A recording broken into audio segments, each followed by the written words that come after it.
গো, আজ কিছু রোজগার হলো?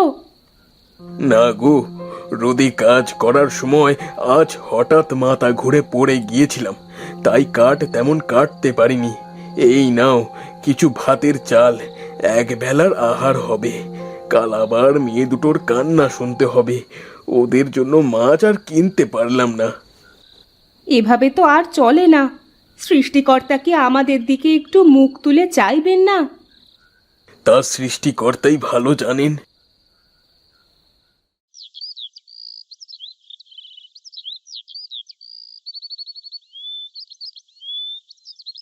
আজও শুকনো মরিচ পোড়া দিয়ে খেতে দিলে মা? হ্যাঁ রে, তোর বাবার শরীরের অবস্থা তো জানিস। অসুস্থ শরীরে খুব বেশি কাট কাটতে পারে না মানুষটা। তোরা একটু কষ্ট করে এগুলো দিয়েই ভাত খেয়ে নে মা। টাকা হলে তোর বাবা দেখিস আজকে রাতেই মাছ নিয়ে বাড়ি আসবে। হ্যাঁ মা, আজ একটু কষ্ট করে খেয়ে নাও। আজ আমি কাঠ কেটে একটা বড় মাছ নিয়ে আসবো তোমাদের জন্য। প্রতিদিনই তোমরা আমাকে এক গল্প শোনাও। খাও তোমরা মরিচ পোড়া দিয়ে ভাত, আমি খাবো না। এই বোন শোন, যাস নে। হায় রে, মেয়েটা না খেয়েই বেরিয়ে গেল। বাবা মা, তোমরা খাও, আমি দেখছি বোন কোথায় গেল।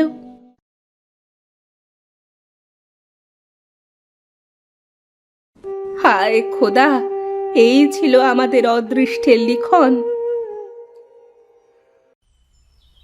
খাবারের সাথে রাগ করতে নেই বোন, বাড়ি চল। আমি পারছি না আপা, রোজ মরিচ কচলে ভাত খেতে খেতে আমার ভেতরটা একেবারে জ্বলে গেছে।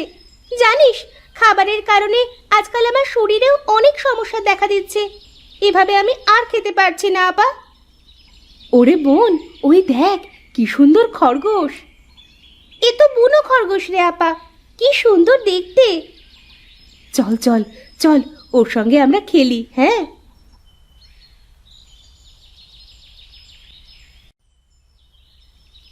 এই দাঁড়া দাঁড়া, ধর ধর বেটাকে ধর। আরে বেচারা খুব ভয় পেয়েছে, তাই আমার লাফিয়ে লাফিয়ে পালিয়ে গেল। ওদিকে দেখ আপা, গাছে কত পেয়ারা ধরেছে। তাই তো, চল আমরা পেয়ারা খেয়ে খিদে কমাই। ঠিক আছে আপা।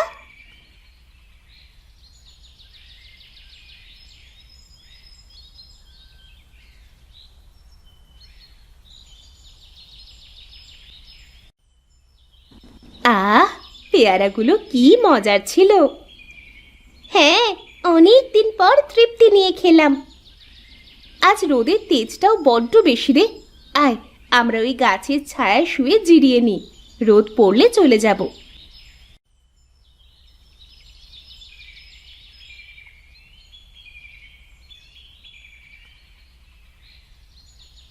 এই আপা, আপা উঠ উঠ, বাড়ি যেতে হবে তো।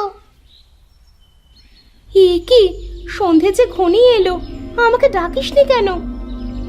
ও মা গো, ও বাবা গো, আপা ওইদিকে চেয়ে দেখ, একটা নেউল সাপকে কিভাবে মারছে।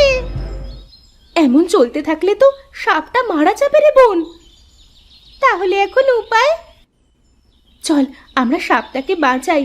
ওখান থেকে একটা লাঠি নিই হাতে, আর আঘাত কর বজ্জাত নেউলটাকে। দাঁড়া হতচ্ছাড়া নেউল, আজকে তোর হচ্ছে।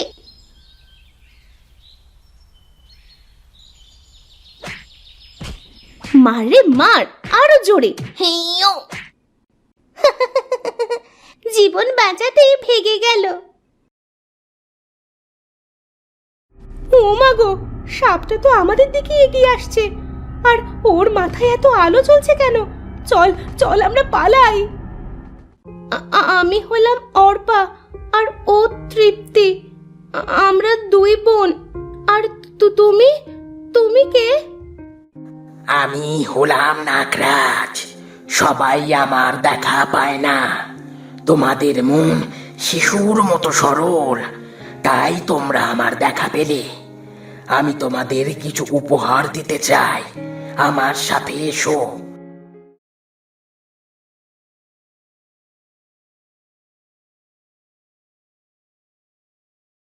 ভয় পেও না, এখানের গোল পাতাগুলো সরালেই পাবে অজস্র সোনার মোহর। তোমাদের যতটা প্রয়োজন নিতে পারো। ও মা, এখানে তো অনেক মোহর আছে রে আপা। আমি এখান থেকে একটা মোহর নিয়ে যাচ্ছি নাগরাজ। আমার ছোট বোনটার মাছ খাওয়ার খুব ইচ্ছে। এই মোহর বিক্রি করে আমি ওর সেই ইচ্ছে পূরণ করব। হ্যাঁ নাগরাজ, তাছাড়া আমরা আর মোহর চাই না। তোমরা দুই বোন সত্যি খুব ভালো। আমি তোমাদের সততায় ভীষণ খুশি হলাম। এখন থেকে রোজ একটা করে মোহর তোমরা এখানে এসে নিয়ে যাবে। তবে খবরদার, আমার কথা ভুলেও কাউকে বলতে যাবে না। বিদায়।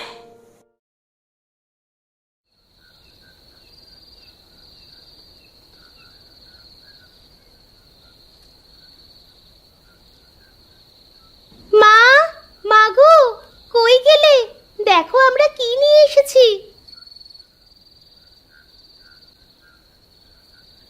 ও মা, এতগুলো মাছ কে দিল এসব তোদের?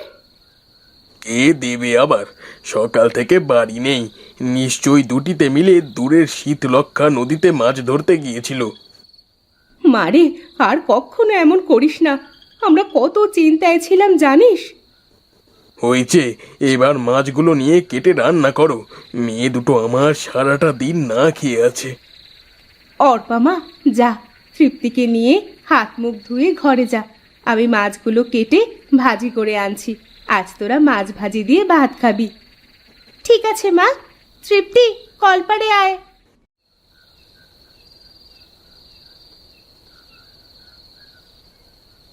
আপারে, আজ কতদিন পর এমন পেট পুড়ে খেয়েছি বলতো। সুখে আমার চোখে পানি চলে এসেছে দেখ। ঠিকই বলেছিস। তবে মাছ কিনে যে টাকা বেঁচেছে তা দিয়ে আমাদের কালকে চাল, ডাল, তেল, মশলা সহ কিছু সবুজ শাকসবজি কিনে আনতে হবে। বাবা এত কষ্ট করে, এখন থেকে ওনার কষ্টটা একটু কম হবে, কি বল? হ্যাঁ রে আপা, তার বলতে। সোহেল ভাই, রুবেলের বাড়ি থেকে আজ ভাজা মাছের গন্ধ আসছে। ব্যাপারখানে কি? চুরি করতে করতে তোর মাথাটা একেবারে বিগড়ে গেছে রুবেল, তাই এমন উদ্ভট কথা বলছিস। নুন আনতে পান্তা ফুরায় লোকের বাড়িতে আবার মাছ ভাজা খাবে, হয়েছে তাহলে? কি জানি, মনের ভুলও হতে পারে। চলো, পা চালাও। আজ কাজলের বাড়ির দুধের গাভীটা চুরি করতে হবে।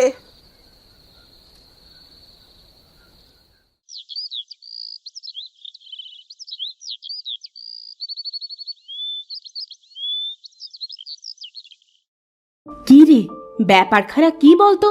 কালকে এনেছিস মাছ, আজকে এতগুলো বাজার। সত্যি করে বলতো, এত সব করার জন্য তোরা টাকা কোথায় পেলি? নিশ্চয়ই গতকাল একটু বেশি মাছ ধরেছিল, হয়তো সেগুলো বিক্রি করেই। তোরা আবার চুরি টুরি করছিস না তো কোথাও? খোদার কসম, চুরি করিনি মা, এগুলো আমাদেরই অর্জন। আচ্ছা, ঘরে যা, গরম ভাত রান্না করেছি।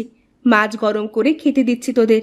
তুমিও হাত মুখ ধুয়ে খেতে আসো, অর্পার বাপ।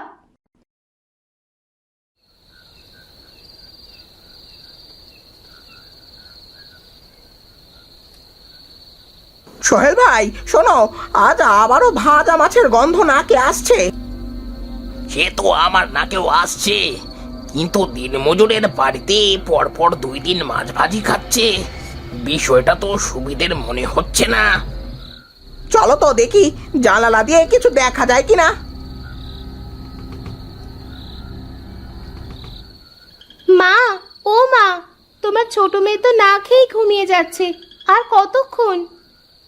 এই তো মা, চলে এসেছি। তৃপ্তি, ওঠ মা, খেয়ে নে। ওরে বাবা রে, আজ তো মাছের ভাজি দিচ্ছে মেয়েদের বাসনে। নিশ্চয়ই এর পেছনে কোনো রহস্য আছে, আমাদের সেটা খুঁজে বের করতেই হবে। মা, কোথায় তুমি? আমরা গেলাম। সাবধানে যাস মা, আসার সময় মনে করে কয়টা পেয়ারা নিয়ে আসিস। তোর বাবার খুব পেয়ারা খেতে ইচ্ছে করছে। ঠিক আছে মা।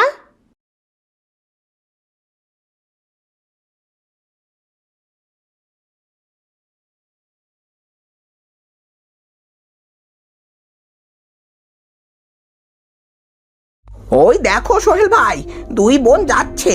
আজ দেখেই ছাড়বো ওরা কোন নদী থেকে এত মাছ ধরে। পিছু পিছু চল।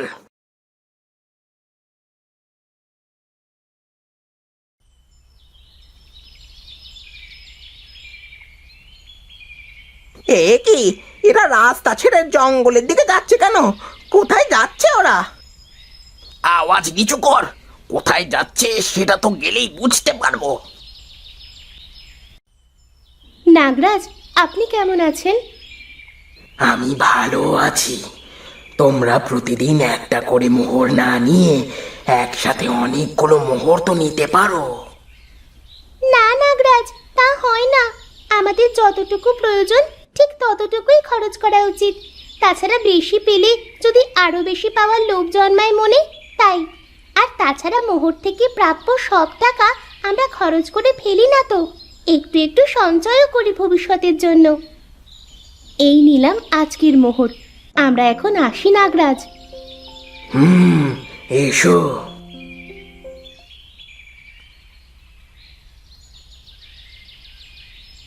ও, এই তাহলে আসল গল্প।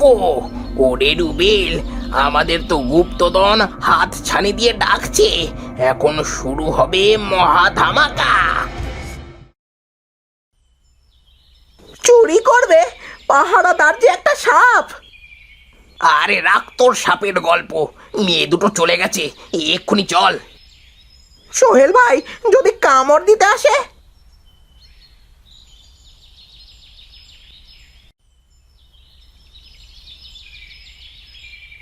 এই দিলাম শরীরের জোরে বাড়ি। ও মা, মা, মা গো, মরে গেলাম। এ কি বিষের জ্বালা গো, বাঁচাও, বাঁচাও। আপা, রুবেল চাচার গলা না? হ্যাঁ, কিন্তু আওয়াজটা তো গুপ্তধনের কাছ থেকে আসছে। চল তো দেখি কি হলো।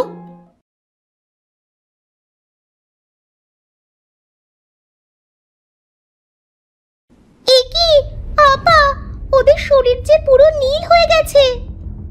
হায় খোদা, এ কি সর্বনাশ হয়ে গেল। নাগরাজ, দয়া করে ওদের আপনি ক্ষমা করে দিন, বেঁচে থাকার একটা সুযোগ দিন। না অর্পা, না, এমন মানুষকে দয়া করলে সৃষ্টিকর্তা আমার উপর নারাজ হবেন। ওরা ছিল ভীষণ লোভী, আর লোভীদের পরিণাম একটাই, সেটা হলো মৃত্যু।